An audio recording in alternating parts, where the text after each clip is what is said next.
Hi everyone, my name is Keely and I'm the owner and creator here at Soy and Shea, and thank you so much for joining me for this video.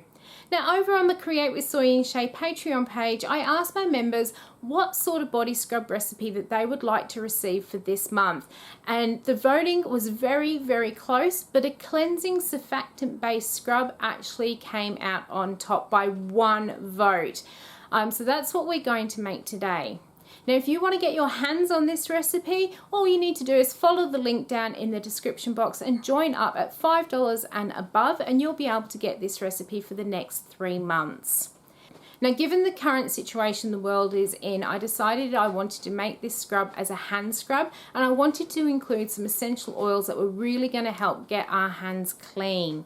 Now, just recently I received this book from the Book Depository, and I'll leave a link to this down below. The Book Depository is a place where you can go and buy your books from, and they ship all over the world for free, and you can usually get some really good prices.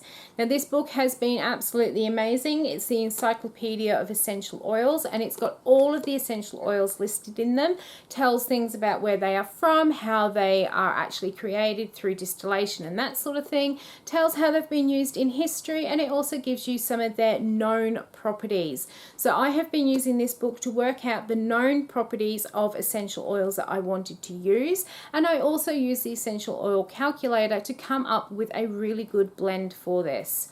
So let's go and see how I am going to be making my hand scrub recipe with essential oils that have antibacterial and antimicrobial properties in them. Let's go. Okay, so the first thing I'm going to go and do is melt down my oils that we're going to put in here. I'm adding oils to give it some moisturizing benefits, so once we've scrubbed and cleaned our skin, we'll be able to moisturize it at the same time. Now I am using organic unrefined shea butter in here, and this does need to be melted down so we can easily incorporate it. So the next bit I'm going to prepare to go in here are my surfactants, and I like to use liquid surfactants in this just to keep it nice and quick and easy. Now when I do provide the video, I do also have a option where you can use some powdered surfactants as well. It just takes a little bit more time because you do need to do a little bit of heating to dissolve those powdered surfactants down. So that was my primary surfactant. That's the one that's going to give us most of those sort of cleaning abilities. And now we're going to add in our secondary, which is going to help hold the foam and lather in this product. Alright, so I have these two in here. I'm just going to give them a mix to make sure that they are well incorporated here. Okay, so that is now all mixed together, and what I'm going to do is add my essential oils in here, and I have already got them all blended up. Now I like to use the essential oils calculator when I'm working with essential oils, and I'll put a link down in the description box below. Now as you saw at the beginning, I showed an essential oils encyclopedia, and I'd been going through that trying to work out which essential oils had antimicrobial and antiseptic properties to them, and I knew I definitely wanted to use peppermint, rosemary and lemon because they all have those properties. So I put those three in and asked it to give me the blends that included those three essential oils, and it gave me one that had those three plus Lye and lavender. And when I looked it up, lavender also is antimicrobial and antiseptic. Lye is antiseptic and a disinfectant. Peppermint also has a property that it is antiviral, and lemon has one called, or it says that it is bactericidal, which means it helps to kill bacteria. So I'm not going to be making any claims about this, but these are all known benefits of these essential oils, which is why I have picked them to go into this hand scrub. So we'll get that mixed in and all together. My oils have finished melting down, so I'm actually going to add those in here now. Again, just going to stir that in, and because that has now added a bit of warmth into my mix here, I can also add in my preservative, which just needs that little bit of heat to activate it. So let me grab that. So we'll pour in our preservative.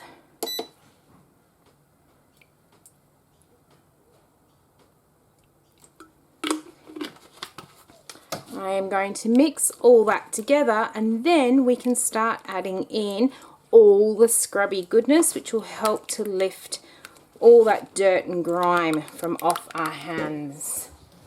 Now you can really add in any exfoliant that you want to. I am going for sugar and poppy seeds in mine because I like how sugar will actually also dissolve down in warm water, so you don't end up with your exfoliant all over the sink or shower or wherever it is that you are choosing to use it. So I've got my sugar in there, and I'm also going to add in some poppy seeds just to give it a little bit of interest. So we'll get those ones in, but as I said, you can do any sort of exfoliants that you want. I'm not sure how much noise is coming through on the video today. With everyone being home, it's proven quite difficult to do video recordings because there is always noise going on, and I can hear that the neighbours are doing some work in the backyard and they've got their kids out there helping them. So you may be able to hear some of them screaming on the camera. Now, to make sure that this is well and truly incorporated, I am going to pop this underneath the mixer here until it is all combined.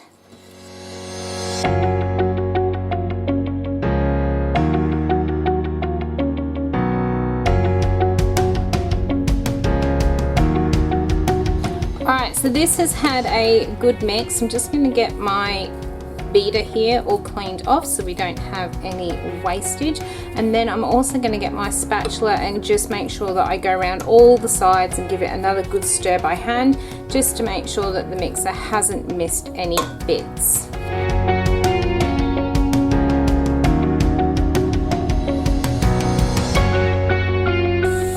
So this is looking really nice. It's all well incorporated. It is smelling absolutely fantastic. Really nose clearing, very fresh, bright and vibrant. What I'm going to go and do is clean up a bit of my mess, and then we'll come back and we will start potting this up.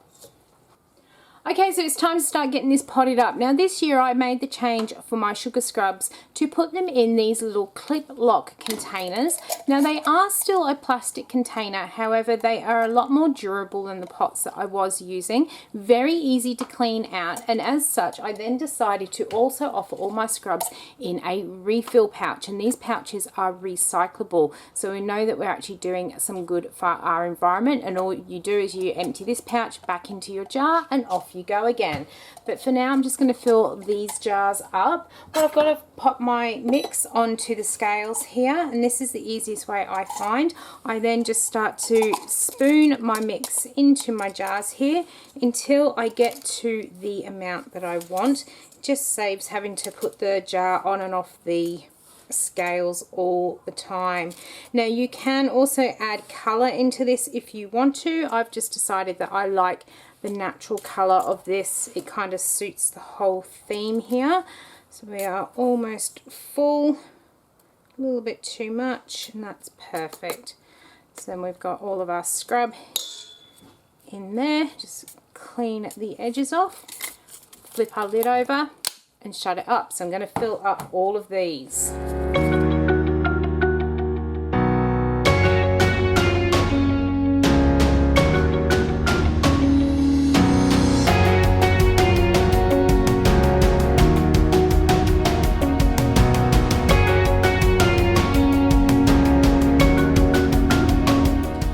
So we are now all potted and bagged up. These little pouches here, I send these out as samples with people's orders. Whenever I do make up a batch of product, I always round it up to the nearest kilo, and then I make up these pouches to hand out.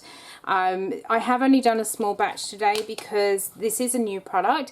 It is so simple to make that I can make it as people are ordering, and it means I don't have products sitting on my shelf actually going out of date before I can get back to markets.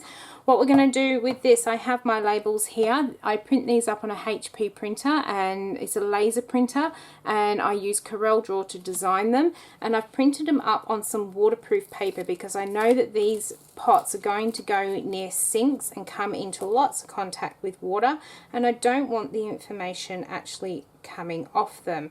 So I'm just lining it up. That's not going to go on straight, so let's just pull that back off. Oops. That's what I do love about these labels. They are pretty forgiving. So got that lined up straighter that time. Just going to pull it round, and then need to lift my little clip block up on these, and I can pull the rest of that over and around. Seal it back up, and that is our cleansing hand scrub. Alright, so while I am sticking these labels on here, I did want to actually have a bit of a discussion about labeling, because I am seeing lots and lots of things out there at the moment on Instagram, Facebook, YouTube and everything else that pretty much goes against the rules of many countries out there.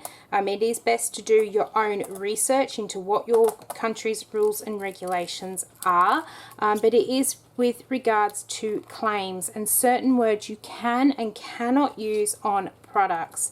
There is something called a soft claim. Soft claims are generally when you are explaining to people about an ingredient. So you can actually say that peppermint oil has been proven to have antimicrobial, antiseptic and antiviral properties. What you cannot say is that just because your product has that ingredient in, that your product is then antimicrobial, antiseptic and antiviral. It is only one part of the ingredient, and you can only make that sort of statement if it has been proven.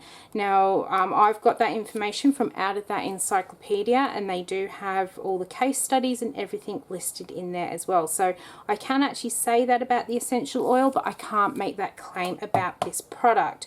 So you wouldn't then also be able to call this an antimicrobial hand wash, because it's not, unless you've had it actually tested and proven. You cannot make that statement on here.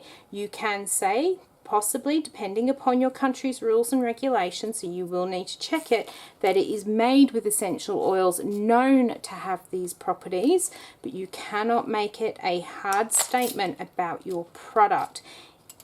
And it is the same with calling things sanitizing, unless you have actually had the studies and things done by your local authorities to prove that that is what your product does. You cannot call it by that name, guys. So be very careful when you are actually labeling your product. Now, one final thing I'm going to pop on here, I pop these little round stickers. I print them up on a little Brother QL 570 printer, I think it is, and they just have the date on which I made the product, and I stick them all onto the bottom of my jars. Actually, on the label it does say best before, see bottom of jar. And then on my little samples here, I also still like to put on my little batch date as well. Helps if we put them on the right way. I think that one's too late. Yeah, that one's too late. That's okay. Pop that one on there. Okay, so as you can see in that container there, I do still have some of my scrub left, so I'm going to have a bit of a go with it. So I've just got myself a nice handful here, just getting my hands wet. And then it's just a matter of rubbing it around. And they say you should be washing your hands for at least 20 seconds. If you get some water in there, you can see that it does foam and bubble up. The warmth of the water will help to dissolve any of those sugar crystals. The poppy seeds will stay behind, but they have such a lovely exfoliating effect to them. It is smelling so good, and my hands are already starting to feel nice and clean as well. And then it just very simply washes off. Oh, that rosemary has just really come through as it's hit the water there. Okay, so there is our cleansing hand scrub recipe with all those beautiful essential oils in there. With the recipe, you can change it up and put different exfoliants, different oils. You can put different fragrances, essential oils and things like that, and change it to be whatever you want. So you can do it as a hand scrub, body scrub, foot scrub, however you choose to actually market the product. Now, as I said at the beginning of the video, if you want to get your hands on this recipe, come and join us at the $5 and above tier levels on the Create with Soy and Shea Patreon page, and I'll leave a link for you down in the description box. Now, there is just one one thing I want to point out with Patreon, because there has been a little bit of confusion over it in the last sort of crossover of month. When you first join up with Patreon, you will be charged your tier level immediately, and you will be given access to the entire Patreon page. So you'll have access to all past and current posts. You will then be charged on the 1st of every month going on from there. It is not a 30-day cycle. It is basically you get charged when you join, and then on the 1st of every month. So if you are seeing this video towards an end of the month, you know, around the 28th, 29th, 30th, consider leaving it for a couple of days and joining up, so that once America hits the 1st of the month, so that you only get charged once in that 1 week. This is something that is beyond my control. It is part of the terms and conditions, and it is explained when you are signing up for the Patreon page. But I promise, if you do sign up and you pay straight away, you are getting access to all of the past content on there. So you are still getting your value for money, even if you are paying twice within close proximity to each other. So I hope you have enjoyed watching how I made this scrub. If you did, why not leave me a thumbs up and any comments down below. If you've got any questions, I'll get back to you as soon as I possibly can. And until the next video, I hope you have a great one, and I'll see you then. Bye.